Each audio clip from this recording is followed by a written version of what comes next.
లీడర్ని మేము మా ట్రాన్స్ కమ్యూనిటీ మెంబర్స్ అందరం కూడా ఇవాళ సముదాయంతో కలిసి మేము ఓటు వినియోగించుకోవడానికి మేము ఓట్ బ్యూత్కి వచ్చాము. అయితే ఓటు అనేది అసలు మాకు ఓటు అనేది ఒక ఆయుధం లాంటిది. ప్రజాస్వామ్యంలో ఓటు అనేది ప్రతి ఒక్కరి హక్కు.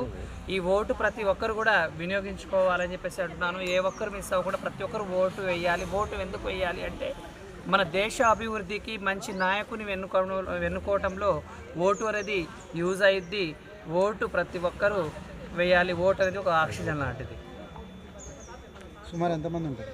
మేము ఇక్కడ నల్గొండ టౌన్లో నల్గొండ డిస్టిక్లో వచ్చేసరికి 250 అబోవ్ మెంబర్స్ ఉంటాము. నల్గొండ టౌన్లో వచ్చేసరికి మేము 60 మెంబర్స్ ఉంటాము. ఈ 60 మంది కూడా మేము పోయినసారి ఎమ్మెల్యే ఓట్లలో 60కి 60 మంది వేసాము. ఈసారి కూడా అందరం కూడా ఏ ఒక్కరు మిస్ అవ్వకుండా వేయడానికి 20కి 60 మంది వేయడానికి వచ్చాము. అందరూ కూడా లోకల్లో ఉన్నటువంటి పురుషులు, మహిళలు ప్రతి ఒక్కరు కూడా మమ్మల్ని ఆదర్శంగా తీసుకొని ప్రతి ఒక్కరు కూడా ఓటు